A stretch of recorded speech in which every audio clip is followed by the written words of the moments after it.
자, 474쪽 오늘은 474쪽 배우고 나서 지혜로 뜻을 새겨라 라는 것을 할 것입니다. 자, 제가 오늘 나눠드린 유인물 보시면 구분교라고 있습니다. 자, 구분교. 자, 구분교가 있습니다. 이것은 뭐 좀 이따 내용에 부처님 설법에 나오겠지만 부처님의 설법한 내용은 부처님께서 9가지 종류로 정리해 주셨어요. 그게 구분교입니다.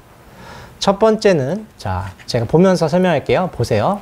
네, 계속 보셔야 됩니다. 경. 숫다라고 합니다. 빨리 오는 숫다입니다. 부처의 모든 대화를 기록한 거예요. 경전이에요, 경전. 그래서 여기 경에는 이 숫다에 포함되는 게 뭐냐면 경과 율이에요. 부처의 말씀과 그리고 부처의 생활 양식을 기록한 율장. 이게 바로 경입니다. 그러니까 두 번째는 응송입니다. 계야라고 해요. 이거는 시와 산문이 뒤섞인 거예요. 여러분들 금강경 보시면 쉽게 이해할 것 같아요. 금강경 보면은 금강경뿐만 아니라 관세음보살 보문품에도 그렇게 나올 것입니다. 이렇게 산문적으로 이렇게 내용이 나온 다음에 뒤에 시가 나오죠. 식구가 나오죠. 그런 게 바로 응송이에요. 세 번째 숙인데 세 번째 숙이는 뭐냐면 산문이라고 이해하시면 됩니다. 산문. 부처님 끊임없이 이렇게 쭉 말씀하신 거예요. 네 번째는 개송. 이건 시로만 이어진 거예요. 다섯 번째는 자설경. 자설경 또는 뭐 감응어라고도 나오는데 부처님이 스스로 감탄해서 말씀하신 것입니다. 묻지도 않았는데 스스로 말씀하신 거예요.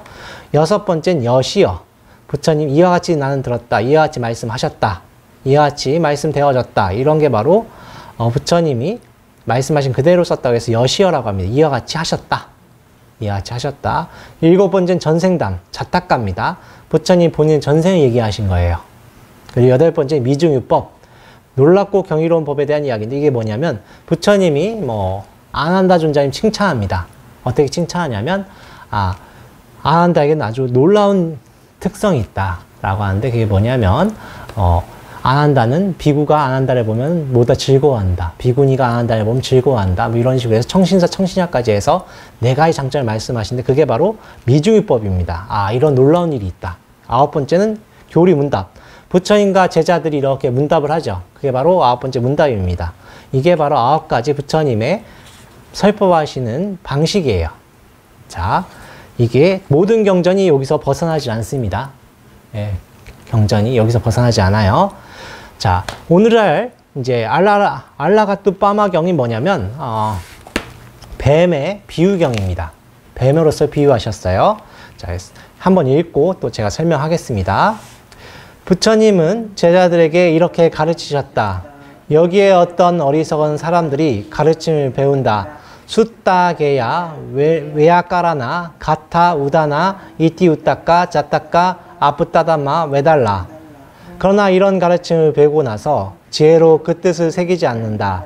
지혜로 그 뜻을 새기지 않기 때문에 가르침이 선명치 않다. 그들은 단순히 다른 사람의 교리를 반박하기 위해 또는 다른 사람을 비판하기 위해 가르침의 배움에서 결실을 얻지 못한다. 여기에 어떤 훌륭한 사람들이 가르침을 배운다. 숫다게야 외야까라나 갓다 우다나 이띠우따까 자따까 아프따담마 외달라. 그들은 가르침을 배우고 나서 지혜로 그 뜻을 새긴다. 지혜로 그 뜻을 새기기 때문에 가르침이 선명하다. 그들은 단순히 다른 사람의 교리를 반박하기 위해 또는 다른 사람을 비판하기 위해 가르침을 배우지 않기 때문에 가르침의 배움에서 결실을 얻는다.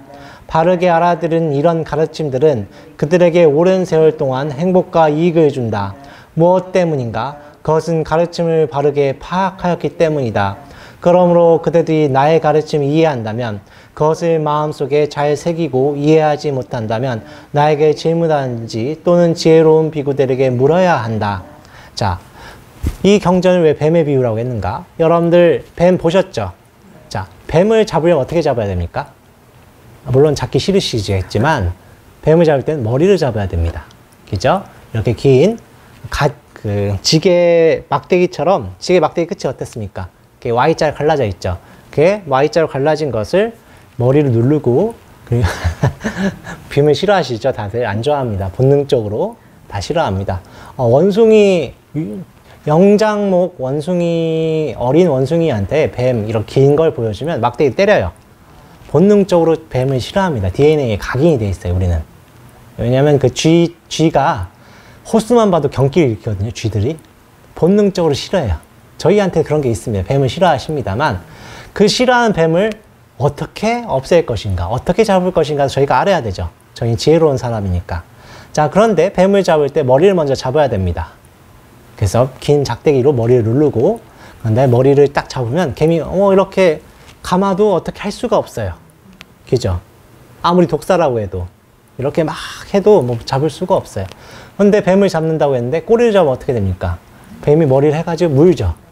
마찬가지로 여러분들이 가르침을 배우신 다음에 정확한 원인을 분석하고 어떻게 해야 되는지를 알아야 되는데, 부처님의 가르침은 윤회를 끊게 하고 고통을 없애는 가르침인데, 이것을 가르침을 남을 이겨먹고 남의 어떤 종교에 잘못된 점을 비판하려고 하면 어떻게 되겠습니까? 그것은 아무런 이득이 없죠. 그런 말씀을 하시는 것입니다. 그래서 내 말을, 내 설법을 제대로 이해하는 사람이라면 내 설법에 따라서 수행을 하고 실천하려고 한다는 것을 은연중에 내포하시는 거예요. 왜 내 설법을 듣고 남을 이겨먹을 생각을 하는 것이냐? 수행을 해라 비구들이여 라고 하는 것입니다. 그리고 두 번째 아주 훌륭한 비유를 하십니다. 뭐냐면 바로 뗏목의 비유예요. 앞에서도 했었습니다만은 뗏목의 비유를 하시면서 이 언덕은 도둑이 있고 고통이 있다. 하지만 저쪽 언덕에는 청량함이 있고 맑은 연못이 있고 훌륭한 곳이다. 내가 이쪽 언덕에 저쪽 언덕으로 건너가리라. 그럼 뗏목을 타야 되겠죠? 뗏목을 타고 건너갔습니다. 그럼 뗏목을 어떻게 해야 되겠습니까? 버려야 되죠. 근데 여러분들 뗏목을 가지고 가는 경우가 굉장히 많다. 대표적으로 내 관세음보살 하는 게 가장 영험하다. 아니면 지장보살 하는 게 영험하다. 아니면 아미타불 하는 게 영험하다. 미륵존불 하는 게 영험하다. 이런 식으로 은연중에 자기 수행에 대한 우월감이 있는 경우가 있습니다. 뗏목이랑 똑같은 거예요. 우월감이 있다는 것은 뭐냐면 수행이 끝나도 가지고 가겠다는 얘기거든요. 수행이 끝난 다음에. 그래서 부처님께서 뗏목이 비유를 하시면서 어떻게 하셨냐면은 금강경이랑 똑같이 말씀하십니다. 비법도 버릴 것인데 하물 법이랴 라고 하십니다. 왜냐하면 여러분들이 관세음보살 하시다 보면 궁극에는 관세음보살 나와야 됩니다. 왜냐하면 그건 방편이기 때문에. 나야 된다는 것은 관세음보살을 비나 이런 뜻이 아닙니다. 관세음보살님으로부터 자유로워져야 된다. 관세음보살님에 대한 개념으로부터 자유로워진다. 이런 뜻입니다. 이것은 여러분들 지금으로서는 이해하기 쉽지 않아요. 지금 여러분 관세음보살 열심히 하셔야 돼요. 지금 노라는 뜻이 아닙니다. 아직은 배 타고 가는 중입니다. 배에서 뛰어내리면 어떻게 돼요? 악어가 잡아먹는다. 네, 인도에는 악어가 있죠. 악어가 잡아먹는다. 예, 그렇게 되는 것입니다. 지금은 열심히 하셔야 되는 거예요. 자, 그래서 배우고 나서 지혜로 뜻을 새기라는 뜻이 뭐냐면 배우고 나서 이해하고 수행하라 이런 뜻입니다. 이게 또 다른 말로 문사수. 문, 듣고, 듣는다는 것은 배운다는 뜻이고, 그 다음에 사, 이해하고, 그 다음 수, 수행해라. 문사수. 문사수 이해하기 쉽겠죠? 기억하기 쉽겠죠? 문사수 기억하시면 됩니다.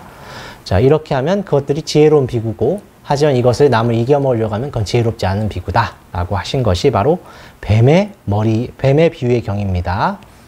자, 이어서 475쪽 단마에 대한 토론과 고귀한 침묵입니다.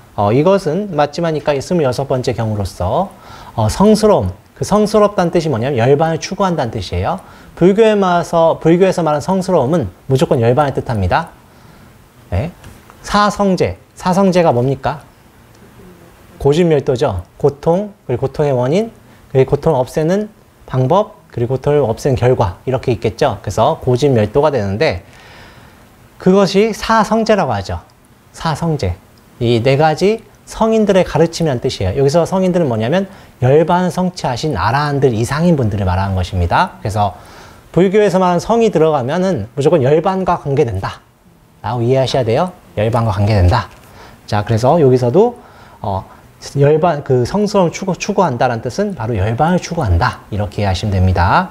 자, 같이 읽어볼게요. 이와 같이 나는 들었다. 어때 부처님은 사띠 기원정사에 계셨다. 그때 많은 비구들이 아난다존자에게 와서 말하였다. 벗아난다여 우린 부처님으로부터 직접 가르침을 들은 지 오래되었습니다. 그러니 우리가 부처님의 설법을 들을 수 있었으면 좋겠습니다. 이에 아난다존자가 말하였다. 존자들이여, 그러면 브라민 람마가의 사당으로 오십시오. 거기서 부처님의 설법을 들을 수 있을 것입니다. 그때 부처님은 아난다존자에게 말씀하셨다. 낮 동안 머물기에 동쪽 승원 미가라마뚜 강당으로 가자. 부처님은 아난다 존자와 함께 동쪽 승원 미가라마뚜 강당으로 가셨다. 저녁 낮에 부처님은 명상을 마치고 아난다 존자와 함께 몸을 씻기 위해 목욕하는 곳인 뿌빠 꽃닦아로 가셔서 몸을 씻은 후 나와서 옷을 하나만 걸치고 몸을 말리셨다. 아난다 존자는 부처님께 말씀드렸다. 부처님, 브라민 람마카 사당이 이 근처에 있는데 아주 쾌적하고 아름다운 곳입니다. 부처님께서 자비로 그곳으로 가신다면 좋겠습니다. 부처님은 침묵으로 허락하셨다. 부처님이 그곳에 도착하였을 때 그곳에는 많은 비구들이 담마에 대하여 토론을 하고 있었다. 부처님은 잠시 문 밖에서 토론이 끝나기 기다리신 후 이야기가 끝난 것을 아시고 문을 두드리셨다. 부처님은 준비된 자리에 앉으셔서 이렇게 말씀하셨다. 비구들이여, 그대들은 지금까지 무엇에 대하여 토론하고 있었는가? 중단된 토론은 무엇인가? 님, 저희들의 중단된 토론은 부처님에 대한 이야기를 하고 있었습니다. 그런데 그때 부처님이 오셨습니다. 훌륭하다. 그대들이 모여 앉아 담마에 대해 토론하는 것은 믿음으로 출가한 그대들에게 합당한 일이라. 그대들이 모였을 때는 두 가지를 해야 한다. 그 하나는 담마에 대한 토론과 다른 하나는 고귀한 침묵이다. 자, 여러분들이 이제 잠깐 기본적인 배경 지식 다시 설명드리겠습니다. 여러분께서 아마 기억을 못 하실 것 같아서 다시 설명드릴게요. 미가라마뚜는 누가 지은 겁니까? 자, 청신령. 이제 여자 신도 중에 최고인 비사카라는 분이 지어주신 것입니다. 비사카라는 분이 지어주신 거고, 그 사와띠는 코사라국의 수도죠. 코사라국의 수도인 사와띠 성의 동쪽에 있다고 해서 동원이라고 했었다라고 했었습니다. 제가 기억나십니까? 네, 기억하시는 게 좋겠죠. 그래서 동쪽 수원이라고 합니다.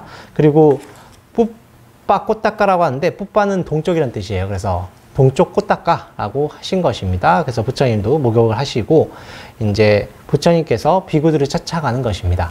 부처님 정도 되시는 분들은 이렇게 말을 하지 않아도 알아요. 하지만 사람들과 소통해야 되기 때문에 쫓아가서 여쭤보는 것이죠. 너희들 뭐 하고 있었니? 라고 하니까 비구들이 이렇게 대답하는 거죠. 수행을 하고 이제 법담을 하고 있었다라고 하는 것입니다. 불교에서는 담마에 대한 토론이 법담이라고 하죠.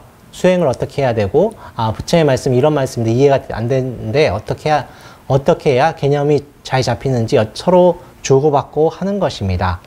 자, 그러니까 부처님이 그거에 대해 칭찬하신 거예요. 그래서 이 말은 무슨 말이냐면 이제 쓸데없는 얘기하지 말라는 거예요.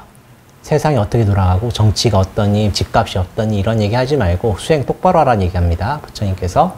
그래서 여기 이 경전은 아닌데 다른 경전에서 스님들이 그때나 지금이나 스님들 출가한 스님들은 입주려고 출가한 분들이 많아요.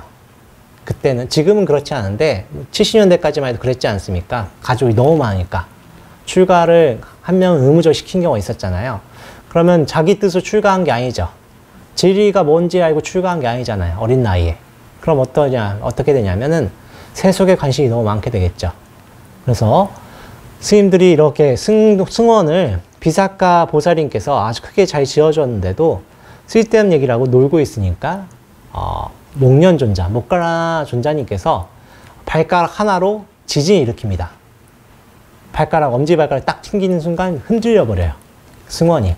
그래서 스님들이 뜨거라고 다 튀어나오겠죠. 부처님 그때 한 소리 하십니다. 예. 그때도 그렇다. 그래서 제가 여러 번 말씀드렸지만 여러분들 마음속에 번뇌가 일어난다고 해도 자기를 탓하지 마세요. 그때나 지금은 똑같아요. 다만 그때 당시 태어나신 분들은 복이 많으시죠. 그냥 부처님과 동시대에 태어나셨으니까 얼마나 복이 많으십니까? 전생에 부처님과 인연이 있으시니까 태어나셨던 거예요. 저희는 좀 전생에 좀 복을 못 지은 거예요. 부처님과 안 태어났다는 것은. 그래서 이렇게 살고 있지만 그래도 그때나 지금 똑같다. 그래서 자등명, 나 자신을 믿고 법등명, 부처의 말씀에 따라 수행하시면 됩니다. 그래서 그리고 수행할 때 내 마음에 5가지 장애가 일어나도 부처의 말씀은 장애다. 이건 당연한 것이다. 다시 수행에 집중하자. 라고 하시고 수행하시면 됩니다. 아셨죠? 그렇게 하면 여러분들께 많은 이득이 있을 것이다. 오늘 설법 이것으로 끝내겠습니다. 나무 석가모니불, 나무 석가모니불, 나무 시아본사 석가모니불.